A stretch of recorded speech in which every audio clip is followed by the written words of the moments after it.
এও বড় দুঃখজনক। এ দুঃখ রাখার জায়গা নেই। আছে কি? আজকে আমরা কোন দিকে যাচ্ছি? চাঁদের খবর আনছি, কিন্তু মানুষ যে মনুষ্যত্ব হারিয়ে ফেলছে। নূতন প্রজন্ম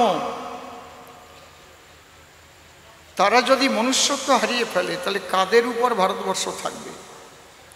কাদের উপর সারা পৃথিবী থাকবে বলুন? আপনাদের দেখে তাই ভাবি, আর আমরাই বা কি? এর আগের মানুষগুলোই বা ছিল কি?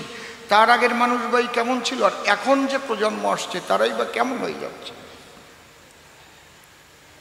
এগুলো দেখলে ব্যথা লাগে। তবে একটা কথা মনে রাখবেন, আমরা যে গোপনে যে কাজ করি না কেন, হয়তো এখানকার আইনে আমি ছাড়া পেতে পারি, কিন্তু ঈশ্বরের দরবারে একটা বিচার আছে, সেই বিচারে কেউ ছাড়া পাবে না।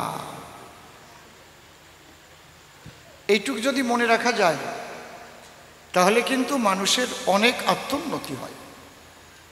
ভৈরবী বাজার শুধু এইটুক মনে রাখলে যে আমি যাই করছি না কেন একজন দেখছেন। শ্রী শ্রী ঠাকুর ভবপাগলা বলেছিলেন, 3টি কথা মনে রাখতে পারবি। ছোট বাজাও, বেলাটা একটু ছোট হবে। আপনারা একটু এগিয়ে গিয়ে বসুন, তাহলে যারা দাঁড়িয়ে আছে তারাও বসতে পারবে। অনেক ফাঁকা ফাঁকা আছে তো, বাবা, কাকা, মা, মাসি, আমি আপনাদের চরণ ধরে বলছি, আপনারা একটু সামনের দিকে এগিয়ে আসি, বসুন, আসুন আসুন। আজকে আমাদের প্রেমের বাজার, মায়ের পূজা উপলক্ষে প্রেমের বাজারে একটু এগিয়ে আসুন। পিছনে অনেকে দাঁড়িয়ে আছে। ওমা, তোমরা একটু এগিয়ে আসো মা। ওমা, শীতকাল না তো যে তলা গরম হয়ে গেছে, সরা যাবে না। আসো আসো আসো। শীতকালে মোটে নড়তে চায় না। হরিবল হরিবল। আসো বাবা, একটু যতটা সম্ভব আন্তরিকতা নিয়ে আসুন। এগুলো বলে কয়ে হয় না। একটু পিছনে তাকিয়ে দেখেন কত মানুষ দাঁড়িয়ে আছে, কত শ্রোতা। আপনি একটু এগিয়ে এলে যদি আর একজন বসার জায়গা পায়, এটাও একটু ঠাকুরের দরবারে একটা জায়গা তৈরি হয়। হরিবল হরিবল। ওই যে ফাঁকা আছে, আপনারা বসে পড়ুন। ঠাকুর ভবপাগলা বলেছিলেন, 3টে কথা মনে রাখতে পারবি। কি? আমি যা করি তিনি তা দেখেন, আমি যা বলি তিনি তা শোনেন, আমি যা ভাবি তিনি তা জানেন। পাগল, তিনি কে? বলে, শালা তুই যাকে মানিস সে। তুই যদি মা বাবাকে মানিস মা বাবা, হরিকে মানিস হরি, কালীকে মানিস কালী, আল্লাহকে মানিস আল্লাহ, গডকে মানিস গড। আমি যা করি তিনি তা দেখেন। যদি এটা মনে রাখা যায়, তাহলে আর কুকর্ম করা যাবে না। তিনি দেখছেন। মানুষ তো কুকর্মগুলো অন্ধকারেই করে। আমি যদি ঘুষ নেই, তাহলে মানুষের সামনে নেব কি? মানুষের সামনে নেব কি? চুপ করি। তখন যদি মনে পড়ে ভবপাগলা কইছে, এই শালা, মনে আছে তুমি যা করো তিনি তা দেখেন, তাহলে আর নেওয়া যাবে। আমি যদি কুকথা বলতে যাই আর মনে পড়ে, ওই তো পাগল বলেছে, বেশি কমে গেছে বেহালা, আর একটু বাড়াও। বা পাগল তো বলেছেন, আমি যা বলি সে সব শোনে, তাহলে তো আর বাজে কথা শোনানো যাবে না। আমি যা ভাবি তিনি তা জানেন, তাহলে কুভাবনাও আর মনে আসবে না, তিনি তো জানছেন। বারে বারে আর আশা হবে না।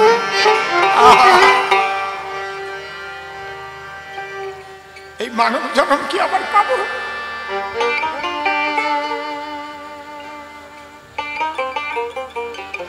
এমনও মানুষ জন্ম, এমনও মানুষ জন্ম,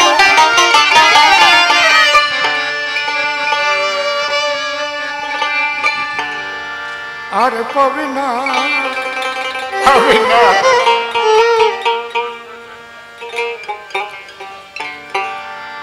বারে বারে কারণ মানুষ হয়ে এসে যা করলাম, মানুষের কাজ করেছি। মানুষ কথাটার সঙ্গেই কিন্তু মানুষ নামের সার্থকতা আছে। মানহুস, আমি এমন কাজ করিনি তো যে আমার কাজে আমার মান নষ্ট করেছি, হুঁশ রেখেছি তো। তা যদি না রাখি তাহলে তো আমি মানুষ। তুমি ভেবেছ কি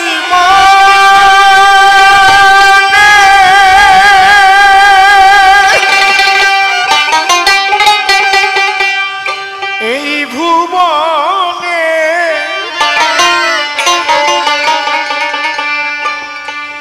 তুমি যাহা করে গেলে কেউ জানে না।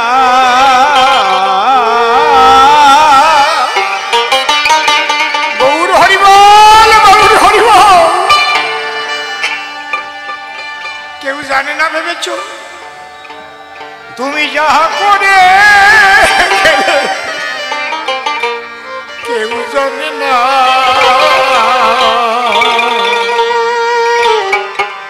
বারে বারে আর আশা হবে না, বারে বারে আর আশা হবে না।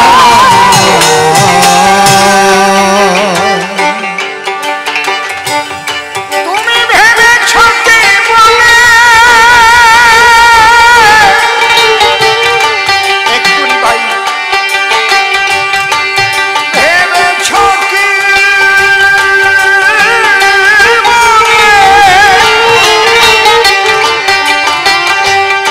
ভেবেছ কি মনে এই ভুবনে, ভেবেছ কি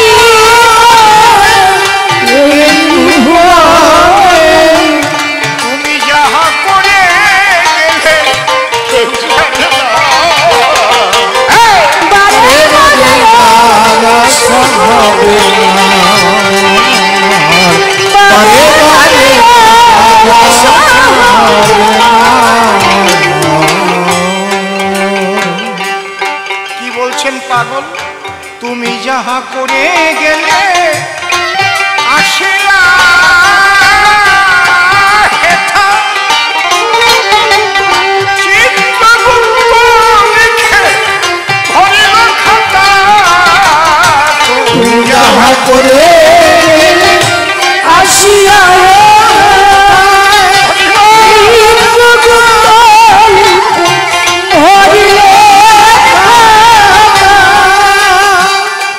তোমার জন্ম থেকে মৃত্যু পর্যন্ত সব লেখা হচ্ছে। ছোট বাবা চিত্রগুপ্ত সবারটা লিখছে। তাহলে তার হার্ড ডিস্কটা কত বড়, কত পাওয়ারফুল। এই মহাবিশ্বের সমস্ত জীবের সবকিছু সেখানে লেখা থাকে। ঠিক তোমার বিচারের সময় তোমারটাই ভেসে উঠবে। এই দেখো তুমি কি কি করেছ। আপনি কোন গুরুর শিষ্য আমার জানার দরকার নেই। আপনি হিন্দু না মুসলমান না খ্রিস্টান না বৌদ্ধ আমার জানার দরকার নেই। আপনাকে আমি দেখবো আপনি মানুষ হচ্ছেন কিনা, মানে হুঁশ রেখে কাজ করছেন। আমার আলোচনা মুক্ত আলোচনা, আমি কখনো বদ্ধ আলোচনা শিখিনি আমার গুরুদেব ভগবানের কাছে।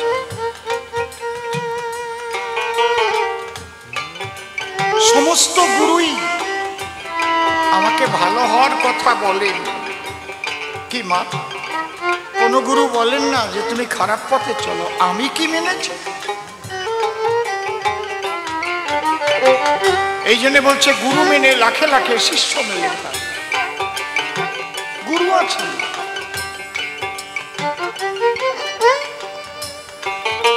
একজন দুশ্চরিত্র গুরুও কখনো শিষ্যকে চরিত্রহীন হতে বলে না। বলে কি?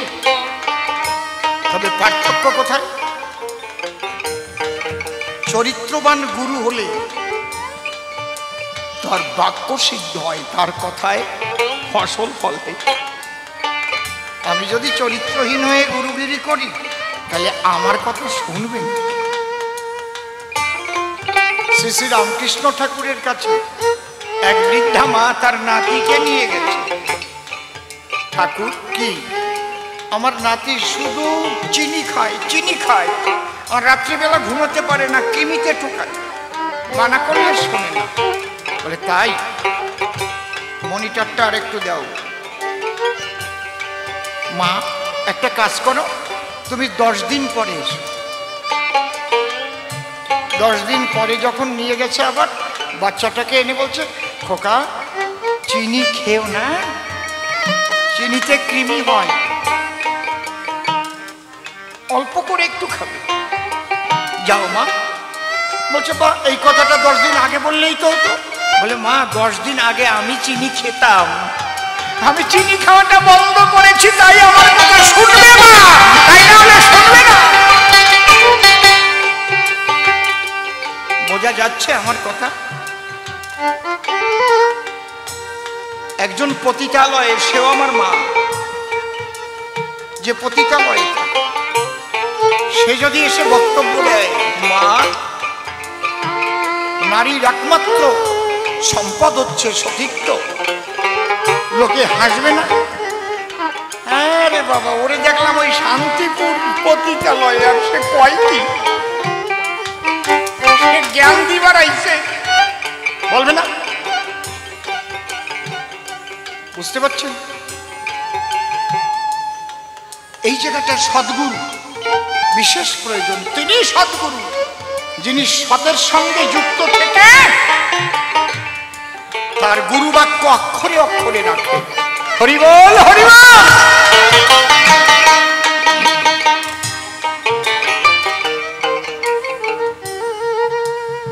আমার কথায় আপনারা একটা আলাদা জগতে চলে যাচ্ছেন তো নাকি? মানসিক একটা পরিবর্তন আসছে না? এটাই হচ্ছে কবিগানের রসধারা। আবার এর মধ্যে হাস্যরস আছে, বীর রস আছে, সব আছে, সবকিছু দিয়েই কবিগান। কিন্তু মূল হচ্ছে মানুষের বিবেক জাগাবার জন্য কবিগান। মানুষ যাতে ঈশ্বরমুখী হয়, মানুষের যাতে মনুষ্যত্ব জাগ্রত হয়, মানুষ যাতে হরিবল হরে কৃষ্ণ হরিবল হরি হরিবল।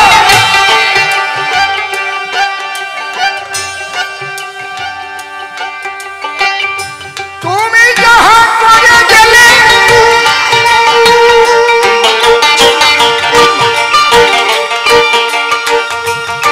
আসিয়া হে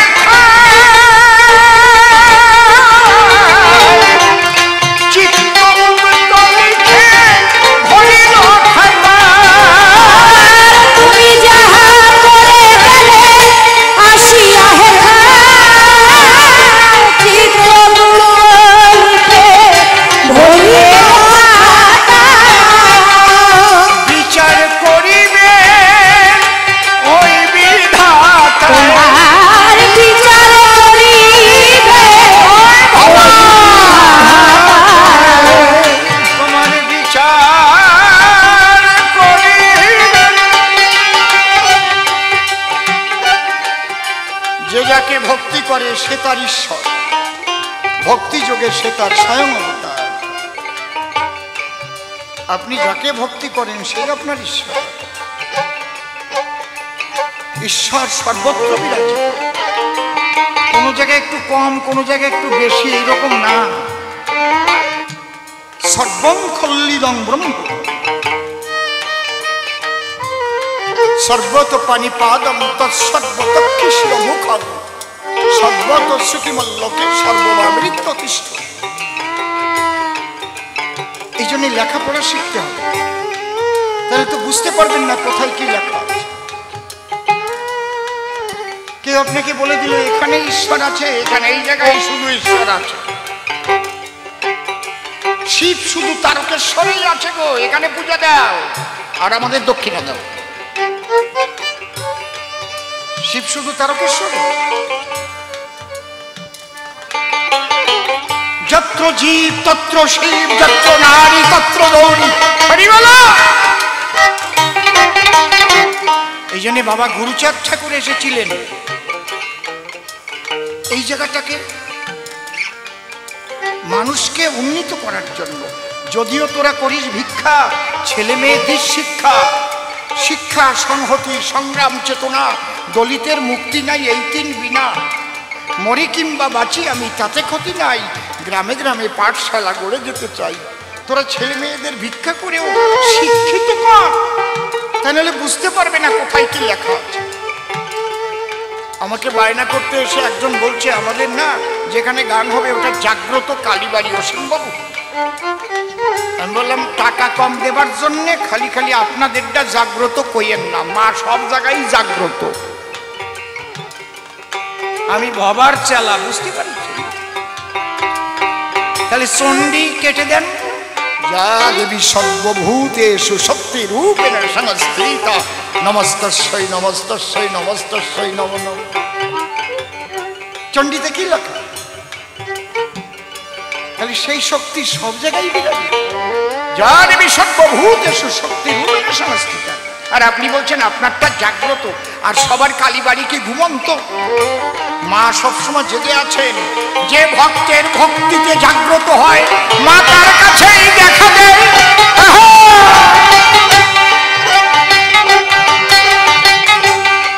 আমার ধর্ম কথা একটু আলাদা ধরনের, চিরকাল। আশা করি আপনাদের ভালো লাগে বলেই আমাকে ডাকেন। আমি বদ্ধ চিন্তাধারা নিয়ে ধর্ম কথা বলি।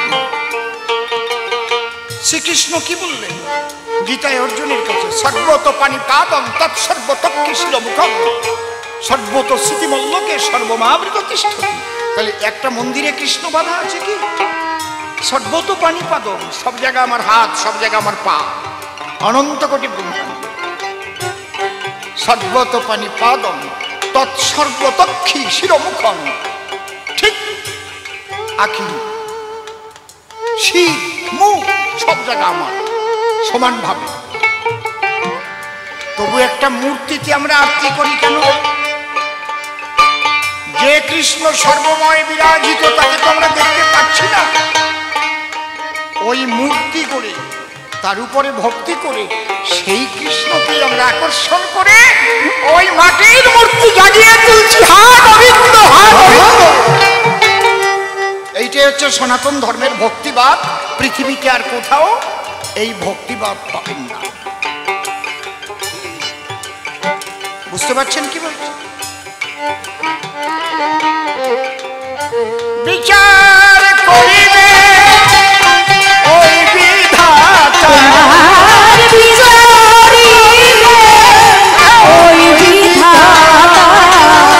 তার কাছে ফাঁকি ঝুঁকি, তার কাছে ফাঁকি ঝুঁকি কিছু চলে না।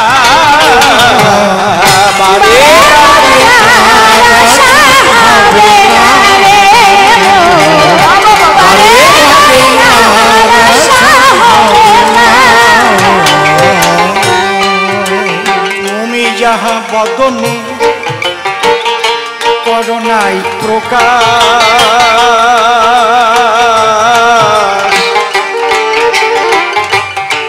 অপ্রকাশ তার কাছে কি সর্বনাশ।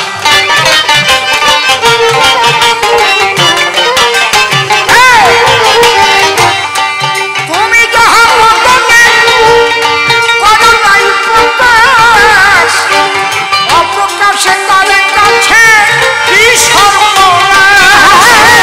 তুমি যাহা বদনে করোনাই প্রকাশ, অপ্রকাশ তার কাছে কি যে সর্বনাশ।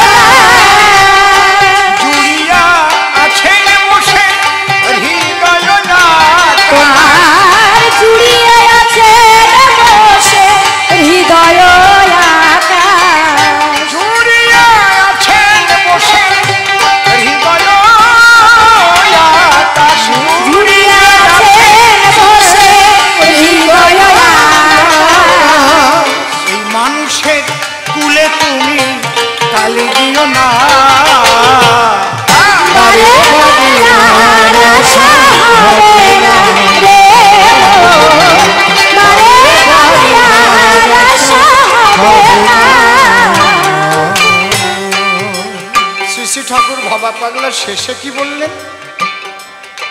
সাবধানে চলো মন।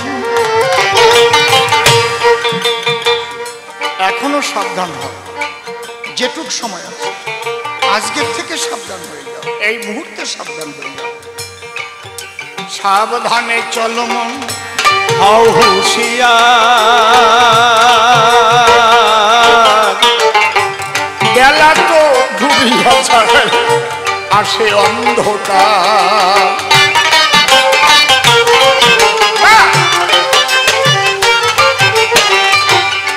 সাবধানে চলো হও হুঁশিয়ার, বেলা তো ডুবিয়া যায়, আসে অন্ধকার। সাবধানে চলো হও হুঁশিয়ার, বেলা তো ডুবে যায়, আসে অন্ধকার। এই মানুষই দেবতা হয়, হয় অবতার।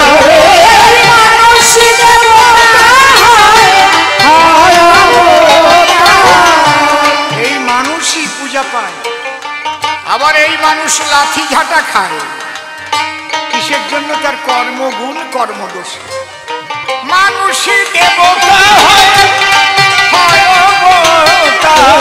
এই মানুষ দেবতা হয় অবতার।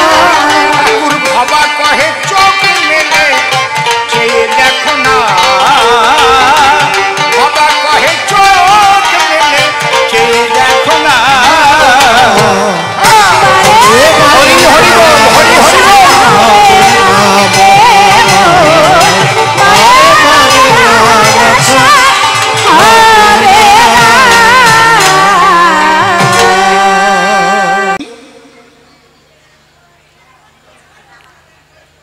আচ্ছা, রায় রামানন্দ নাম ধরেছে এবার, তাই তো? আপনারাও ভোলেননি কভু, আর আমাকে করেছে শ্রীমান মহাপ্রভু, যিনি ভাবসাগরে হাবুডুবু খেতেন সর্বদাই। সেই মহাপ্রভুর ভূমিকা দিয়া সে রায় রামানন্দ হইয়া আজ কয়েকখানি প্রশ্ন দিয়েছে দাঁড়াইয়ে সভায়। আপনাদের আছে জানা, এরকে বলে সাধ্য সাধন তত্ত্বের আলোচনা। এ আলোচনা মোটেই সহজ না, না গেলে গুরু ঘরে সবাই কি তা বুঝতে পারে? একটু গুরু কৃপা না হলে পরে বোঝা মোটেই সম্ভব না। তবু অন্তরে আমার আছে ভাবো, মহাপ্রভুর ভূমিকা নেব, গুরু কৃপায় চেষ্টা করব সহজ সরল ভাবে করিতে বর্ণনা। এইবার তার কল্পনা অনুপাতে আমি দাঁড়াইয়ে সভ্য সভাতে প্রথমেই জোর হাতে শ্রীমান মহাপ্রভুর শ্রীপাদ পদ্মে প্রণাম করি দান। কোথায় তুমি মহাপ্রভু? জীবনে তোমায় দেখিনি কবু। আমি একজন অন্ধ নরাধম, এই বিশ্ব বিদ্যমান। কবিগান গাইবার তরে দাঁড়াইয়েছি আজ এই আসরে। তোমার ভূমিকা গ্রহণ করে কথা বলবার মতো শক্তি আমার নাই। ঠাকুর, তুমি আমার কথা লবে, আমার হৃদ মন্দিরে তুমি এসে বসে যাবে। আজ তোমার কথা তুমি কবে চৈতন্য গোসাই। আমি তার উপরে দিলাম ভার, তারে করলাম কর্ণধার। কাব্য সিন্ধু হব পার, অন্তরের একান্ত আকিঞ্চন। এইবার অসীম সরকার নামটি ছেড়ে কবি কাব্যের সূত্র ধরে এ আসরে নাম ধরিলাম সচিরনন্দন। গৌর হরি বল। আসরে থাকবো যতক্ষণ এই ভূমিকা করি আগ্রহণ, সেইভাবে আমাকে দেখবেন সর্বজন। নিবেদন রইল রাঙা পায়। এবার যেসব প্রশ্নপত্র সভা মাঝে করল অত্র, রামানন্দ এসে সাধ্য সাধন তত্ত্ব জানিবার ইচ্ছায় আমি গিয়েছিলাম রামানন্দের ধারে সাধ্য সাধন জানবার তরে। রামানন্দ তার জবাব দেয়। ওই জবাব শোনার পরে আমি মাঝে মাঝে বাহ্য হয় উত্তম বলেছিলাম তারে। এখন উল্টেই আমারে প্রশ্ন করে যে বাহ্য হয় আর উত্তম তুমি বললে কিসের দায়? এরে কয় কি তা দেখেছেন? হায় রে আমার কপাল রে, চোর চুরি করতে যাইয়া এখন সে নিজের চাদর গেছে হারাইয়া। আমি এসেছি তত্ত্ব কথা জানবার আশায়, উল্টাইয়া রামানন্দ রায় রসিক হলেই এমন হয়। এই জন্য বলছে হরিনাম কৃষ্ণ নাম বড়ই মধুর, যে জন কৃষ্ণ ভজে সে বড় চতুর। তাই সেই চতুর মানুষ রামানন্দ রায়, যারা হয় সেই প্রেমের চতুর, তারা অত সহজে মালামাল করে না ফতুর। গৌর হরি বল। বুঝতে পারছেন? দুই এক কথাই ইঙ্গিতে বুঝেন। যার নাম রায় রামানন্দ, ভেতরে ভরা সেই আনন্দ, তার সঙ্গে হবে আজ প্রেম সম্বন্ধ, সেই করিতে দ্বন্দ্ব, উল্টাইয়ে প্রশ্ন দিয়েছে আমায়। ডাক দিয়ে বলে, তাই তোমার কাছে শুনতে চাই হে চৈতন্য গোসাই, তুমি আমাকে প্রশ্ন করলে উত্থাপন, তোমার প্রশ্ন অনুসারে গীতা গ্রন্থ ধরে ধরে আমি তার জবাব করলাম নিরূপণ। প্রভু কহে পরশলোক সাধ্যের নির্ণয়, রায় কহে স্বধর্ম আচরণে বিষ্ণু ভক্তি হয়।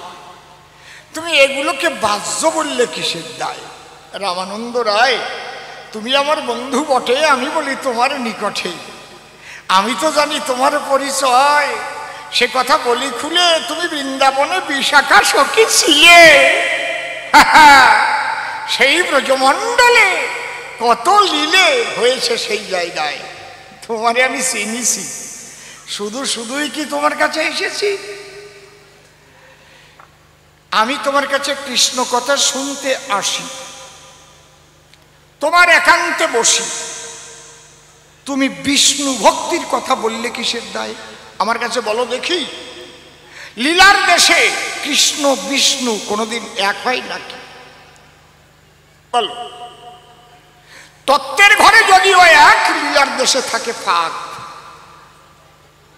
কথা শুনে লেগে যাবে তাক, কারণ বিষ্ণু হচ্ছে ঐশ্বর্যের কর্তা বলে ভাগবতে গায়, আর মাধুর্য মণ্ডিত যিনি স্বয়ং কৃষ্ণ চিন্তামণি গিরিধারী লাল, আমি প্রণাম জানাই তার পায়।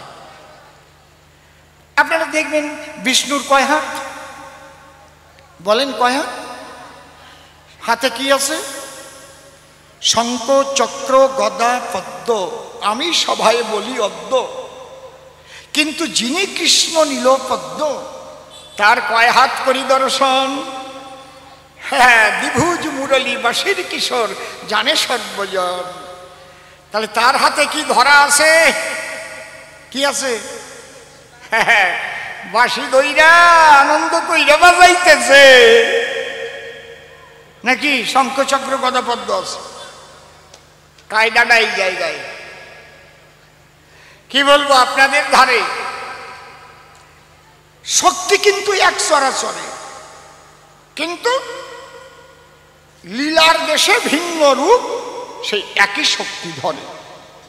বুঝতে পারছেন কি বলছি? তাহলে আমি কৃষ্ণ কথা বলে শুনে হব বলে খুশি, আশা নিয়ে রামানন্দ তোমার কাছে আসি। তুমি বলো বিষ্ণুর কথা বললে কিসের দায়? আমি উল্টাইয়ে প্রশ্ন করি রামানন্দ রায়, দেখি যাবা কোন জায়গায় আজকে। কায়দা আছে, বুঝলে? ওই মায়েরা কয় আমার পেটে চাও, আমারে খাবার চাও। তুমি আমার উল্টাইয়ে প্রশ্ন দাও, আর তুমি বিষ্ণু ভক্তির কথা কও। হ্যাঁ, মারোয়ারি বুদ্ধি ধরিস নাকি? আপনারা মারোয়ারির দোকানে যাবেন কলকাতায়, ওরে বাবা, ওনাদের যা পেট, মনে হয় ফারাক্কার গেট। আসার কথা না মা, নড়তে পারে না, বাইকম্প আসলে একজন উঁচু করিয়ে ধরে এরকম। ওরে কয় পাদনি, মানে পাদাবার জন্য একজন থাকে আর কি। হাসার কথা না, মাঝে মাঝে কি একটু হাসির কথা কব? কি কব নাকি? ওই বুড়োও কয় হ্যাঁ হ্যাঁ, কায়দা কত বাবা। আরে মানুষ যদিও বুড়ো হয়, মন কি বুড়ো হয় নাকি মশাই? কারো বা বাইরে ফাঁকে, ভিতরে সবুজ থাকে, মনের বনের ফাঁকে ফাঁকে ডাকে কত দোয়েল চন্দনা। আমি বুড়ো হই এ তো কোনো সময় ভাবি না, তাই যদি ভাবতাম তাই সাদা চুলে কালা লাগাতাম। হরিবল হরিবল, কায়দা আছে। ঠিক বলছি না নাকি? আমার কাছে বলুন দেখি, কেউ বুড়ো হতে চায় নাকি? অনিচ্ছায় বুড়ো হতেই হয়, কেউ ঠেকাতে পারে না। ওরে কপাল রে, 1 কেজি করে ঘি খালিও কাজ হবে না, 1 কোটি টাকা পেটে চাপিয়ে ধরলে হবে না, বুড়ো হয়েই যেতে হবে। বুঝতে পারছেন ব্যাপারটা কি? মারোয়ারিরা ভারী চালাক, যারা এই দোকানদার মারোয়ারি তাদের কথা বলতেছি। বড় বাজারে একদিন শনি আর লক্ষ্মী দুইজন ঝগড়া আরম্ভ করে। শনি ডেকে বলে, তাই আমার চাইতে শ্রেষ্ঠ কেউ নাই, আমি যারে ধরি তার পিঠে দিয়ে গুগু চড়ায় শাড়ি, বুঝলে? আমাকে ভয় করে স্বয়ং হরি, না ধরে যেন শনির দশায়। লক্ষ্মী ওই কথা শুনে বড় ব্যথা পেয়ে মনে বলে, শনির সন্নিধানে আমার চাইতে শ্রেষ্ঠ কেহ নাই, আমি শ্রেষ্ঠ। বুঝলে না? লক্ষ্মী যদি থাকে ঘরে, শনি তোমার কি করতে পারে? দুইজন যা ঝগড়া আরম্ভ করেছে, দুইজন নারায়ণের কাছে গেছে, গিয়ে বলছে, বলো আমাদের দুইজনের মধ্যে কে বড় হবে? নারায়ণ মনে মনে ভাবে, এ তো জাতমারা কল, আমি শনিরে বড় বললে পরে রান্নার হবে না ঘরে। লক্ষ্মী যদি রাগ করে, লক্ষ্মী যাবে ছেড়িয়ে, আর লক্ষ্মীকে যদি বড় বলতে যাই, তাহলে শনির কোপে আর এড়ানো নাই। নারায়ণ করে মানায়, এইটা না আমি ভালো বুঝি না, তোমরা একটা কাজ করো, কি ব্রহ্মার কাছে গিয়ে হও উদয়, সৃষ্টিকর্তা ব্রহ্মা যিনি শুনিয়া তোমাদের বাণী নিশ্চয়ই করিবেন নির্ণয়। দুইজন হেঁটে হেঁটে গেছে ব্রহ্মার নিকটে, করপুটে করে করে নিবেদন। ডেকে বলে, তাহার প্রতি শোনো তুমি প্রজাপতি, এসেছে তোমার সম্প্রতি শনি লক্ষ্মী আমরা দুইজন, বলো এই দুইজনের মধ্যে কে শ্রেষ্ঠ হবে, তুমি ভেবে জবাব দেবে। ব্রহ্মা কয়, আমার কাছে পাঠাইছে কিনা? কয় নারায়ণ। কয় নারায়ণ জানতাম ন্যায় পরায়ণ, আর এই শয়তানি বুদ্ধি কি কারণ? এ আমি জানি না, শিবের কাছে যাও। এ জবাব আমি দিতে পারবো না, দিয়ে মরবো। দুইজন ধীরে ধীরে ওখান থেকে এসে ফিরে শিবের দরজায় এসে দিল দর্শন। ডাক দিয়ে বলে, ওগো সুলো পানি, আমরা এসেছি দুজনই, শ্রেষ্ঠ হবে কে তুমি করো নিরূপণ। কয়, আমার কাছে পাঠালো কে? বলে, ব্রহ্মাদেব। শিব তো বুঝে ফেলিছে হিসেব। কয়, দেখো আমিও ভালো জানি না, তাই যে বলতে পারে আমি পাঠাই দিচ্ছি তার ধারে। কোথায়? মর্তপুরে বড় বাজারে বড় পেট নিয়ে মারোয়ারি বসে আছে।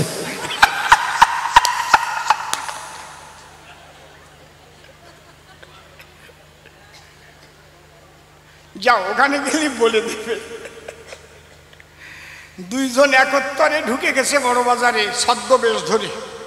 দেখে এক দোকানের ভিতরে এই সব পেট নিয়ে একজন বসে আছে, তার দাপ না কি আমার শরীরের চাইতে মোটা। এই মা তো আজকে মরিছে। শনি লক্ষ্মী দুইজন দাঁড়াইয়া তখন ডাক দিয়ে বলে, সেই মারোয়ারির ঠাই, শোনো সবাইকে সরিয়ে দাও, তোমার সঙ্গে আমরা দুইজন একটু একান্তে কথা বলতে চাই, সরিয়ে দাও। বলছে, যাও তো দেখি কি ব্যাপার। বলে, উনি হচ্ছেন শনিদেব, আমি হচ্ছি লক্ষ্মী দেবী, আমাদের তোমার কাছে পাঠাইছে স্বয়ং শিব ঠাকুর, আমাদের দুইজনের মধ্যে বড়কে নিরূপণ করো। মারোয়ারি দেখে সর্বনাশ করেছে, আমার কাছে পাঠাইছে, ঠিক আছে বলে দিচ্ছি।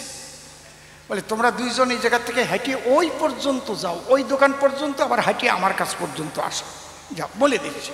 দুইজন কুরকুর কুরকুর করে হাঁটা, হেঁটে একবার গেছে একবার আসছে। मारवाड़ी बोलছি ठीक है हो गया। क्या हुआ? बोले जाने का टाइम में शनि देव बहुत अच्छा है, लेकिन आने का टाइम में लक्ष्मी देवी बहुत अच्छी है, अभी चला जाइए। এরে কয় মারোয়ারির বুদ্ধি। হাটিয়ে যখন গেছো ওই টাইমে শনি ভারী ভালো, তার মানে শনি ছাড়িয়ে গেলি ভালো, আর লক্ষ্মী আসলি ভালো। কায়দা কত। जाने का टाइम में शनि देव बहुत अच्छा है और आने का टाइम में लक्ष्मी देवी बहुत अच्छी है, चला जाइए। दुईजन चले गल। कायदा कत কি বলবো আপনাদের কাছে। আজ রামানন্দ সেই মারোয়ারি বুদ্ধি ধরিছে, দেখেছেন ব্যাপারটা কি? প্রভু কয়ে পরশলোক সাধ্যের নির্ণয়, রায় কয়ে সধর্ম আচরণে বিষ্ণু ভক্তি হয়। হয় কেন হবে? কৃষ্ণ কথা শুনবার তরে আমি এসেছি তোমার ঘরে, তুমি নিজের মুখে বললে পহেলা দেখিলাম তোমায় সন্ন্যাসী স্বরূপ, এবে কেন দেখি তোমার শ্যাম গোপভূপ, বাম ভাগে দেখি তোমার কাঞ্চন পাঞ্চালিকা, তার স্বর্ণ জ্যোতিতে তোমার সর্বাঙ্গ ঢাকা। আস্তে তাহলে স্বধর্ম আশ্রয়, স্বধর্ম ত্যাগ, জ্ঞান মিশ্র ভক্তি, এগুলো আমি কি করেছি? এই যে উক্তি, এগুলো আমি বাহ্য বলেছি। যখনই জ্ঞান শূন্য ভক্তির কথা বলেছে তখন বলেছি হয়। কি হয়? জ্ঞান শূন্য ভক্তি হলে ভাসিয়া দুই চোখের জলে গুরুবাক্য বক্ষে তুলে সেই ভক্ত হা গোবিন্দ বলে ডাকে ঘনে ঘন, সেই ভক্তি রাজ্যে গেলে তখন গোবিন্দের দেখা মেলে, জ্ঞানের সঙ্গে ভক্তি মিশিয়ে হয় না কৃষ্ণ দর্শন। এটা কেমন একটু শোনেন। একটা 3 বছরের ছেলে, বাড়ির পাশে পুকুর আছে, মাঝে মাঝে যায় পুকুরের কূলে। ওর মা ভাবে যদি পড়ে যায় জলে, মা গিয়ে হাত ধরে বলে, সোনা কি পুকুর পাড়ে এসো না। কেন? এই জলের মধ্যে কুমির আছে। পুকুরে কুমির আছে? মিথ্যে কথা না? মায়ের কথা কেন কয়? আমার ছেলে যাতে ভয় পায় আর ওই পুকুর পাড়ে না যায়, কুমির আছে, পড়িয়ে গেলি খাইয়ে ফেলবে। তাই ঠাকুর বাবা পাগলা বলতেন, যতদিন থাকে বাচ্চা তার মনটা থাকে সাচ্চা। বাচ্চা তখন কথা শুনে ভাবে তার মনে মনে, মা বারণ করেছে পুকুরে কুমির আছে, আমি আর পুকুর পাড়ে যাব না নে। কি বাবা? ও কিন্তু যায় না। কিন্তু আপনাকে মতো একজনের কলি যদি কই পুকুর পাড়ে যাবেন না, কুমির আছে, আমারে বলো পাইছে। এই যে জ্ঞান ঢুকে গেল। বোঝা যাচ্ছে কি? ওই যে বাচ্চা কচি ছেলে, মা যখন তারে বলে, ওই বাক্য বিশ্বাস করে সে যায় না আর ওই পুকুর পাড়ে। খাঁটি ভক্ত হলে পরে গুরু বাক্য সেইভাবে ধরে করে সাধনার ভজন। জ্ঞান শূন্য ভক্তি তারে বলে, একমাত্র প্রেমানন্দে কৃষ্ণ বলে ভাসে চোখের জলে। ভক্তি প্রগাঢ় হলে তার হয় কৃষ্ণ দর্শন। বুঝতে পারছেন কি বলছি? তাকে গুরু যে বাক্য দিয়েছে ওই বাক্য নিয়েই সে পড়িয়া আছে। আপনার ওই ভক্তি নষ্ট করবার জন্য কতজন যে লাগবে পাশে। এই কি করিস? গুনিয়ে গুনিয়ে মালা জপতেছে, খাইয়ের কাম পাও না, আর কপালে মাটি গুলিয়ে নেছে, এগুলো কি করিস? আছে না? ধর তো আমার কথা ধর, এসব ছেড়ে কর্ম কর। কিন্তু গুরু কর্ম সে করিবে না বর্জন। ওর কথা আমার দরকার নাই। গুরুর কাছে আমি যা পাই আমার জ্ঞান দিয়ে বোঝার নাহি প্রয়োজন। গুরুর বাক্য ঐক্য করে প্রেমানন্দ উচ্চস্বরে হা কৃষ্ণ বলে ঝরাবো নয়ন। বুঝেছেন কি বলছি? আমার কথাগুলো বোঝা যাচ্ছে নাকি? এই জ্ঞান শূন্য ভক্তির দেশে গেলে হয় কি হয়? কৃষ্ণ দর্শন হয়। এ কি সহজ কথা নাকি? একটু ভেবে দেখেন দেখি। তাহলে জ্ঞান শূন্য দেশে গেলে বিশুদ্ধ প্রেম ভক্তি মেলে। তারপরেই প্রেম ভক্তির কথা বলেছে রামানন্দ রায়, আমি বলেছিলাম এতেও হয়। তারপরে দাস্য প্রেমের কথা বলে, বসে শোনেনি জ্ঞানী দলে, ওটাকেও বললাম হয়। কি হয়? যখন বিশুদ্ধ ভক্তির দ্বারা ইষ্টদেবকে নিকটে পায়, তখন প্রথম সেবার অধিকারকে দাস্য সেবা কয়। এই পর্যন্ত হয়। তুমি প্রভু আমি দাস, এই হচ্ছে প্রথম সেবার ভাব প্রকাশ। কিন্তু যখনই সখ্য প্রেমের কথা বলেছে রামানন্দ রায়, বসে শোনেন জ্ঞানী সকলই, তখনই আমি তাকে উত্তম বলি। কেন? সখ্য প্রেমে গেলে পরে, বসে শোনেন নারী নরে, বেদের বিধি তখন ধ্বংস হয়ে যায়। বিধি মানে আইন। ভারতীয় দণ্ড বিধির ৩০২ ধারায় ফাঁসি দেওয়া হইল। তাহলে বিধি মানে কি? আইন। বুঝতে পারছেন? তাহলে এই কয়টা স্তর পার না করে আপনি বিধি ভাঙলে হবে না, কিন্তু এত সোজা না। তাহলে কোন জগতে গেলে পরে নিজে খেয়ে কৃষ্ণকে সেই এটো ফল খাওয়াতে পারে? আমি যখন যাব বাজারে কৃষ্ণ পূজার ফল কিনবার দায়, আমার কাছে বলুন দেখি ফলটা মিষ্টি না তেতো, আমি কামড়াই খেয়ে দেখতে পারি কি? পারবো? যে আমি এই ফলটা যে আমার গোবিন্দ সেবায় দেব, আমার গোবিন্দ আনন্দ পাবে তো, আমি একটু খেয়ে দেখি, চেখে দেখি। আপনাদের আছে জানা, সখারা কখনো না চেখে না দিয়ে মুখে কৃষ্ণকে কোনো কিছু খেতে দিত না। যদি ফল সুমিষ্ট না হয়, তিক্ত রস যদি থাকে ফলের গায়ে, বিষাক্ত হতে পারে মহাশয়, তাহলে সখারা কৃষ্ণের এমন ভক্ত, ফল তিক্ত না বিষাক্ত আগে চেখে দেখে ভরে মুখে এক কামড় খেয়ে মিঠে হলে তারপরে তার গোবিন্দের মুখে তুলে দেয়। হরি হরি বল।